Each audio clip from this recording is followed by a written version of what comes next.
بالله من الشيطان الرجيم. بسم الله الرحمن الرحيم.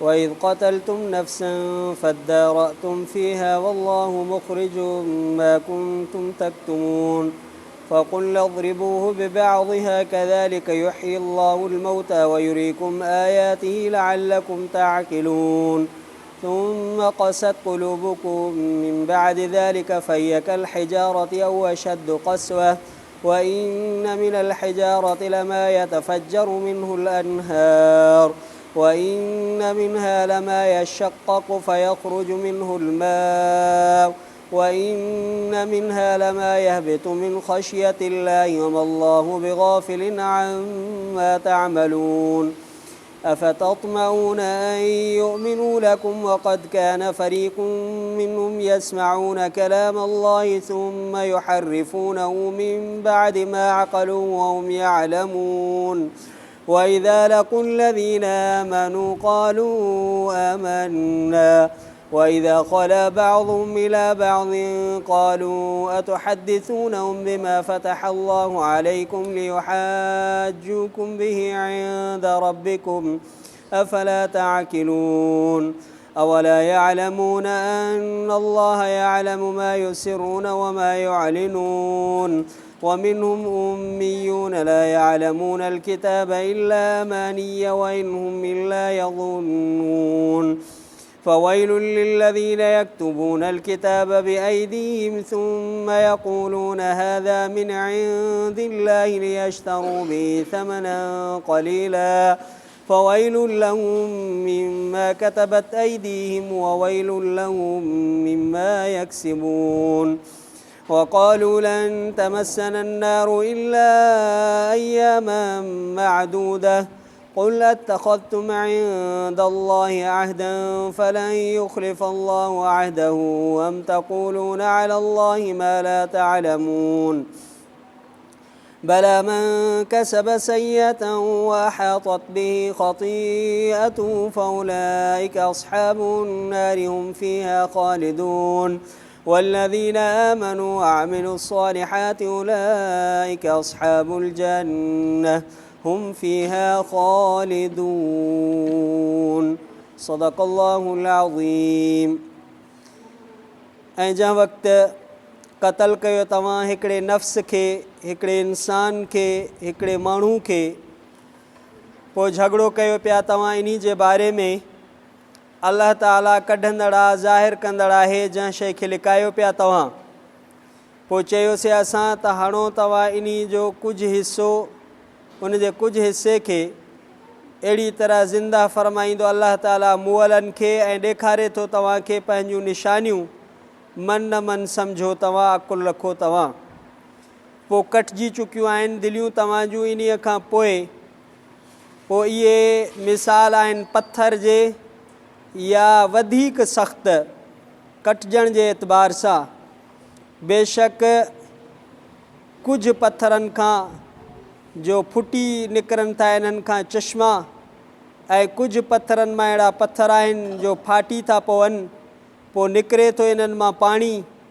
ऐं बेशक कुझु इन्हनि खां अहिड़ा आहिनि जो किरी था पवनि अल्लाह जे ख़ौफ़ खां ऐं अल्लाह सही नाहे गाफ़िल तव्हांजे अमलनि खां छा पोइ उमेद रखो था तव्हां जो ईमान आणींदा तव्हांजे लाइ हालांकि हुई हिकिड़ी जमात इन्हनि मां जेके ॿुधंदा अल्लाह जे कलाम खे पोइ मटाए छॾींदा उनखे पोइ फेराए छॾींदा उनखे उन जे सम्झण खां बाद हालांकि इहे ॼाणंदा हुआ ऐं जॾहिं मिलंदा हुआ ईमान वारनि सां त चवंदा त ईमान आंदो आहे असां ऐं जॾहिं अकेला थींदा हुआ इन्हनि मां कुझु जे तरफ़ त चवंदा हुआ छाजे लाइ ॿुधायो था तव्हां उन्हनि खे उहा शइ जेका खोली आहे अल्लाह ताला तव्हांजे मथां हिन लाइ त हुजत क़ाइमु कनि तव्हांजे मथां इन्ही जे ज़रिए सां तव्हांजे रब वटि छा पोइ नथा सम्झो तव्हां या न पिया ॼाणनि या नथा ॼाणनि त बेशक अल्लाह ताला ॼाणे थो जेको कुझु लिकाइनि था ऐं जेको कुझु ज़ाहिर कनि था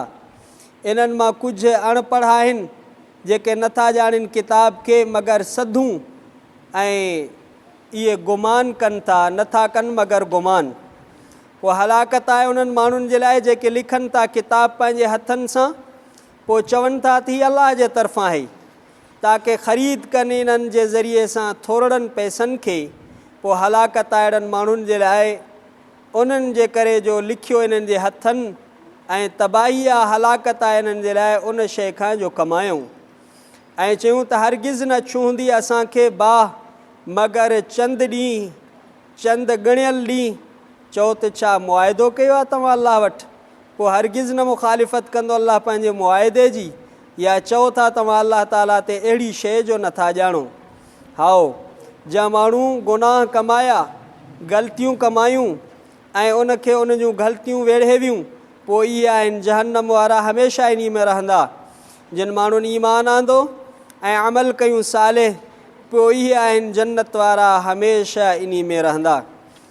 सूरतुल बक़रा उन जो 9 रुकू आयत नंबर 71 खां वठी करे आयत नंबर 82 ताईं लफ़्ज़ी तर्जुमो ऐं इन सॼे रुकू जी तिलावत कईसीं। इन सॼे रुकू जो मुख़्तसर तफ़सीर कल्ह के किस्से जो कुझु हिसो रहियल हुयो जेको अल्लाह ताला अॼोके रुकू में बयानु कयो आहे। किस्सो उते रहियल हो जो गऊं, अल्लाह ताला उन्हनि खे फ़रमायो त तव्हां गऊं ख़रीद कयो। पोइ उन्हनि जो जेको माण्हू क़तल थी वियो हो, बनी इसराइल जो शाहूकार माण्हू, जेके उन जा कातिल हुया, उनखे ॿिए ॻोठ में फिटो करे वरी पोइ पेरा खणंदा ऐं उनखे ॻोल्हींदा पिया अथनि त असांजो कातिल अलाए कहिड़ा अलाए कहिड़ा, हालांकि पाण कातिल हुया। अल्लाह ताला फ़रमाए जंहिं वक़्तु तव्हां हिकिड़े इंसान खे क़तल कयो, पोइ वरी तव्हां हिक ॿिए में झगड़ो पिया कयो, अलाह इन ॻाल्हि खे ज़ाहिर करण वारी ज़ात आहे जेका तव्हां ॻाल्हि लिकायो पिया। पोइ इहा कीअं ज़ाहिर अथई? अल्लाह ताला हज़रत मूसा अलैहिस्सलातु वस्सलाम जे ज़रिए सां इन्हनि खां गऊं ख़रीद कराई। पोइ गऊं ज़बह थई। पोइ अल्लाह ताला फ़रमाइनि त हाणे गऊं जो गोश्त जो टुकड़ो खणी इहो जेको मक़तूल आहे उन जे गोश्त सां इनखे मिलायो त पोइ इहो ज़िंदा थी पवंदो। इहो पाण बयानु कंदो त इन जो कातिल कहिड़ो आहे। पोइ हाणे गऊं जो इहो गोश्त जो कहिड़ो हिसो हुयो? बाज़ हज़रात मुफ़स्सिरीन लिखियो आहे त उन जे पुछ वारो जेको आख़िरी हिसो आहे उहो हुयो। बाज़ उलमा इकराम लिखियो आहे त उन गऊं जी ज़बान हुई। बाज़ लिखियो आहे त उन जो को गोश्त जो ॿियो टुकड़ो हुयो। जेको माण्हू क़तल थी वियो उन जे हॾनि सां उनखे मिलायूं या उन जे गोश्त जे का हिसे सां मिलायूं, अलाह जे हुकुम सां उहो ज़िंदा थी पियो ऐं उन पंहिंजो बयानु ॾिनो त मूंखे मुंहिंजे चाचे जे पुटनि क़तल कयो आहे। पोइ वरी उहो हमरा साॻियो ई फ़ौत थी वियो ऐं उहो जेॾीमहिल ज़िंदा थियो त उन जो खून जीअं पहिरियों वहे पियो ईअं ई खून उन जो वहे पियो। इहो बयानु ॾेई करे वरी मरी वियो। अल्लाह ताला फ़रमायो त इहो मां तव्हांखे ॾेखारियमि, मुशाहिदो करायुमि, ऑब्ज़र्वेशन करायुमि त ईअं जीअं मां मक़तूल खे अॼु ज़िंदा कयो आहे, तव्हां जेके बि दुनिया में मरी वेंदा इन्हनि खे क़यामत जे ॾींहुं मां ईअं ज़िंदा कंदुमि। मां तव्हांखे मुशाहिदो करायो, ॾेखारियो त अल्लाह ताला इहा कुदरत रखे थो। ऐं अल्लाह साईं इहे तव्हांखे पंहिंजूं आयतूं ॾिस ॾेखारे थो त मन न मन तव्हां अकुलु रखो, लअल्लकुम ताक़िलून, सम्झो, अकुलु धारियो ऐं इहा ॻाल्हि सम्झो तव्हां। पोइ अल्लाह ताला फ़रमायो सुम्म क़सत क़ुलूबुकुम, पर तव्हांजूं दिलियूं कटिजी वियूं आहिनि, कारियूं थी वियूं आहिनि, जो अल्लाह जे ज़िक्र खे विसारे वेठियूं आहिनि, नफ़सानी ख़्वाहिशुनि जे कढ लॻी पियूं आहिनि। मिन बाद ज़ालिक, इन्ही मक़तूल खे ज़िंदा करण खां बाद में बि तव्हांजे दिलनि में का बि अल्लाह ताला जे तरफ़ तवजो करण जी तरफ़ का बि ॻाल्हि नथी अचे। अल्लाह साईं फ़रमाए एॾियूं कटिजी ऐं सख़्तु बणिजी पियूं आहिनि जीअं पथर हुजे, बल्कि पथरनि खां बि सख़्तु थी चुकियूं आहिनि दिलियूं। छो त अल्लाह साईं फ़रमाए कुझु पथर अहिड़ा आहिनि जिन मां चश्मा फुटी निकिरनि था, कुझु अहिड़ा पथर आहिनि जिन मां पाणी वही निकिरे थो, पथर फाटी था पवनि, कुझु पथर अहिड़ा आहिनि जेके अल्लाह जे ख़ौफ़ में किरी था पवनि। पर इंसाननि जूं दिलियूं जॾहिं अल्लाह जे ज़िक्र खां गाफ़िल थी बणिजी वञनि त इहे पथरनि खां बि वधीक सख़्तु थियूं बणिजी वञनि। बेदीन माण्हुनि जूं दिलियूं ईअं आहिनि जो पथरनि खां वधीक सख़्तु बणिजी चुकियूं आहिनि। पथर बि अल्लाह जे ख़ौफ़ में किरी था पवनि। पोइ अल्लाह ताला फ़रमाए वल्लाहु बिग़ाफ़िलिन अम्मा तामलून, अल्लाह तव्हांजे अमलनि खां गाफ़िल न आहे, अल्लाह तव्हांजे करतूतनि खां गाफ़िल न आहे। अॻिते अल्लाह ताला यहूदियुनि जूं कुझु आदात शनिया, उन्हनि जूं गंदियूं आदतूं बयानु कयूं आहिनि अल्लाह ताला हुज़ूर सल्लल्लाहु अलैहि वसल्लम ऐं उन जे सहाबा जी जमात मोमिननि जी जमात खे फ़रमाया तत्मऊन अन युमिनू लकुम, तव्हां उमेद था कयो, तव्हां उमेद रखो था त इहे ईमान आणींदा तव्हांजे लाइ, तव्हांखे मञींदा, नबी सल्लल्लाहु अलैहि वसल्लम जे रिसालत खे मञींदा। अल्लाह फ़रमाए इहे अहिड़ा बदबख़्त आहिनि जो तौरात ॿुधंदा हुआ, अलाह जो कलाम ॿुधंदा हुआ, सुम युहरिफून तौरात खे मटाए छॾींदा हुआ, फेराए छॾींदा हुआ। अलाह जो कलाम तौरात नाज़िल थींदो हो, मूसा अलैहिस्सलाम उन्हनि खे ॿुधाईंदो हो, पढ़ंदा हुआ, ॿुधंदा हुआ, पर उन्हनि जूं आयतूं मटाए छॾींदा। मिन बाद मा अकलू, सम्झण खां बाद में बि आयतुनि में तहरीफ़ करे छॾींदा हुआ। वहुम यालमून, हालांकि इन्हनि खे इन शइ जो इल्मु बि हुयो। इहे उहे माण्हू हुया जेके मूसा अलैहिस्सलाम 70 माण्हू चूंडे करे तूर सीना ते वठी वियो, इहे माण्हू हुया जेके इन तौरात में तहरीफ़ कंदा हुया अल्लाह जे कलाम तौरात खे ॿुधण खां बाद में। वैदाला कुल्लदीन आमनू, यहूदी जेके माण्हुनि खे हुकुम कंदा हुआ चङाई जो, पंहिंजो पाण खे विसारींदा हुआ, माण्हुनि खे चवंदा हुआ त नबी सल्लल्लाहु अलैहि वसल्लम ते ईमान आणियो, पर पाण कोन ईमान आणींदा हुआ। अलाह सी फ़रमाए जॾहिं इहे मोमिननि सां मिलंदा हुआ पोइ मुनाफ़िकाना अंदाज़ में चवंदा त आमन ना, असां त ईमान आंदो आहे, असां त मञूं था, असां त मोमिन आहियूं। मुनाफ़िकी इहा उन्हनि खां मुंतकिल थी आहे, यहूद मुनाफ़िक। वइदा ख़ला बाज़ुम इला बाज़िन, वरी हिक ॿिए सां जॾहिं मिलंदा हुआ, पंहिंजे सरदारनि सां मिलंदा हुआ, काब बिन अशरफ जहिड़नि सां, पंहिंजे अॻवाननि सां, पोइ हिक ॿिए खे चवंदा हुआ त तौरात में जेको अलाह ताला तव्हांखे ॿुधायो आहे इहो मुस्लमाननि खे छो था ॿुधायो। पोइ त इहे क़यामत जे ॾींहुं अलाह वटि तव्हांजे मथां हुजत क़ाइमु कंदा त रब साईं इहे असांखे पंहिंजूं ॻाल्हियूं तौरात जूं ॿुधाईंदा हुआ त नबी सल्लल्लाहु अलैहि वसल्लम जी नबूअत बरहक़ आहे, शरीयत बरहक़ आहे, पर मञींदा कोन हुया। पोइ हिक ॿिए खे इहे यहूदी मनव कंदा हुआ त इन्हनि खे तौरात जी तालीम, इहा अलाह जी तालीम जे बारे में न ॿुधायो, इहे मुस्लमान तव्हां ते क़यामत जे ॾींहुं हुजत क़ाइमु कंदा। पोइ अलाह ताला फ़रमायो इहे अहिड़ा माण्हू हुया, अफ़ला ताक़िलून, पोइ तव्हां इन्हनि जे तबियतुनि खे नथा सम्झो त इहे तौरात खे ई कोन पिया मञनि, त पोइ इस्लाम ऐं ईमान ते कीअं ईंदा।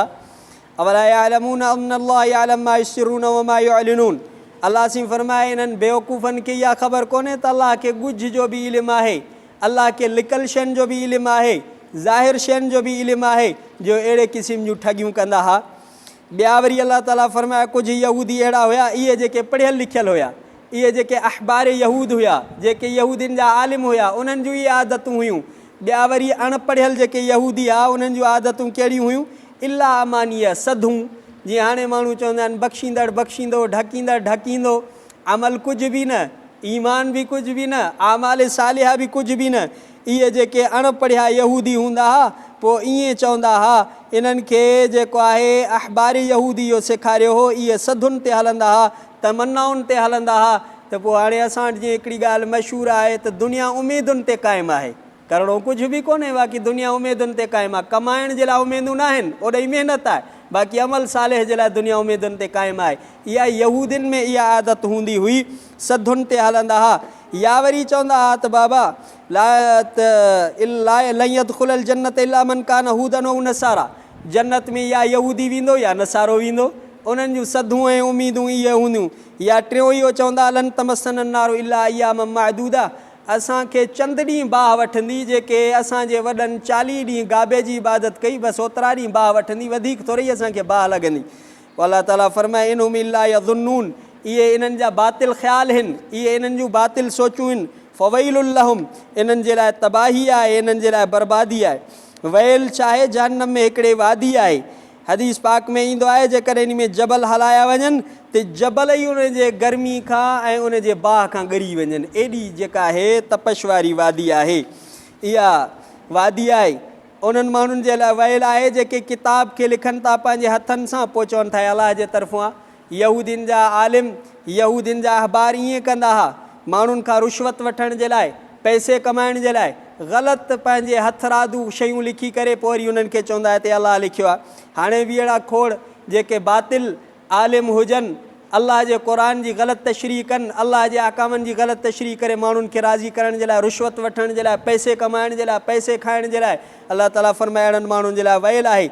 इहे आयतूं लिखी करे हिन लाइ त थोरा पैसा माण्हुनि खां कमाइनि, ग़लति बयानु करे छा मिलंदो, इन सां थोरा पैसा मिलंदा। अलाह साईं फ़रमाए अहिड़नि माण्हुनि जे लाइ तबाही आहे, इन्हनि जे कमाई जे लाइ बि जेको आहे वयल आहे, तबाही आहे। इहो रुश्वत वारो जेको माल हराम वारो जेको माल, ग़लति कमाई वारो माल इन्हनि जे लाइ तबाही ऐं बर्बादी आहे। तंहिंजे करे तव्हां ॾिसंदो हराम कमाई वारे जी पूरत ई कोन हूंदी आहे, ग़लति कमाई वारे जी पूरत ई कोन हूंदी आहे। यहूदी चवनि पिया त असांखे चंद ॾींहुं बाह वठंदी, पोइ अलाह ताला नबी सल्लल्लाहु अलैहि वसल्लम खे फ़रमायो त तूं पुछे न, छा अलाह सां तव्हां अहिड़ी का लिखत करे आया आहियो छा तव्हांखे चंद ॾींहुं बसि बाह वठंदी पोइ आज़ादु थी वेंदो? अलाह वटि अहिड़ो को मुआइदो तव्हांजो थियल आहे छा, का लिखत, का एग्रीमेंट, या अहिड़ी ॻाल्हि चओ था जंहिंजो तव्हांखे इल्मु ई कोन्हे को? अलाह सिं फ़रमायो गुनाह था कनि, पंहिंजा गुनाह इन्हनि खे लपेटे था वठनि, इहे जहन्नम वारा माण्हू आहिनि, हमेशह इन में रहंदा। इन्हनि जे मुक़ाबले में अलाह सिं फ़रमाए जिन माण्हुनि ईमान आंदो, अमल सालेह कयूं, इहे हमेशह जन्नत में रहंदा। अॻिते आख़िरी एसि ताणी पूरो थियो। ईंदड़ रुकू में अलाह ताला साॻो बनी इसराइल जी ॻाल्हि कई आहे, उन्हनि खे अहकाम ॾिना आहिनि, पीउ माउ सां चङाई जा, यतीमनि जा, निमाज़ ज़कात जा अहकाम बयानु कया आहिनि। इंशाअल्लाह ताला ज़िंदगी रही त वरी सुभाणे इंशाअल्लाह ताला इहो रुकू तिलावत कंदासीं। रब्बना आतिना फ़िद दुनिया हसनतम व फ़िल आख़िरति हसनतम व क़िना अज़ाबन्नार। अल्लाहुम्मा इन्नका अफ़ुव्वुन करीमुन तुहिब्बुल अफ़्व फ़अफ़ु अन्ना। सल्लल्लाहु तआला अला खैरि ख़ल्क़ि मुहम्मद सल्लल्लाहु अलैहि वसल्लम व अला आलिहि व अस्हाबिहि अज़वाजिहि व ज़ुर्रिय्यतिहि अजमईन। ला इलाहा इल्लल्लाह मुहम्मदुर रसूलुल्लाह सल्लल्लाहु अलैहि वसल्लम।